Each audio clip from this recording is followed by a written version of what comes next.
You know and I know everything happens in South Florida. Great things have happened in South Florida. Great people have lived in South Florida, including the great one himself.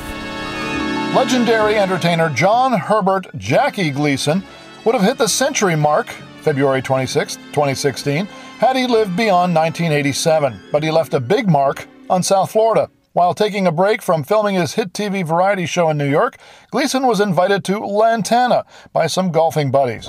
He became enamored with the idea of living in South Florida and playing golf year-round. Public relations man Hank Meyer is credited with contacting Gleason soon after and luring him to Miami Beach. In 1964, Gleason moved his show to the Miami Beach Auditorium on Washington Avenue, and there he graced the stage as Reginald Van Gleason III, the poor soul, and his most famous character, Ralph Cramden of The Honeymooners.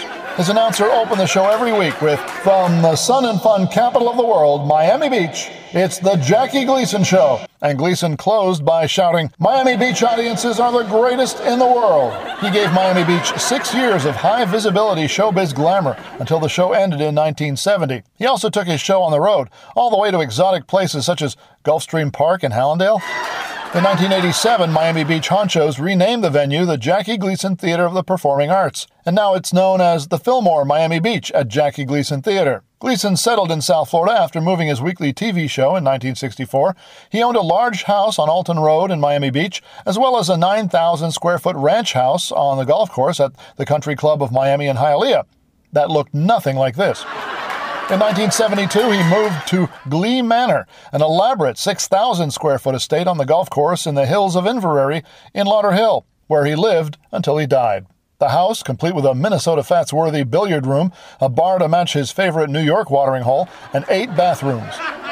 In 1972, Gleason was asked to host a golf tournament, and it became known as the Jackie Gleason Inverary Classic. It was held at the Inverary Golf and Country Club in Lauderhill, and Gleason's clout attracted presidents, celebrities, and major golf pros to the tournament, including President Richard Nixon, comedian Bob Hope, President Gerald Ford, and Jack Nicklaus. Gleason's outlandish antics on the course during the Pro-Am part of the tournament were major crowd pleasers, and he hosted it until 1980. We had a helicopter, and I went around in 40 minutes. That is quick. Yeah, that's fast. I haven't played in about 3 months. First of all, I was making a picture, and second of all, my shoulder is hurting a little bit. And it's also been very hot. I used to play 3 games a day. We'd start at 6 in the morning, I'd finish at 8 at night. And in about 6 months, I had shot par. Then the tournament, no longer played at Inverary, became the Honda Classic, but they named the Inverary course the Great One in 1986.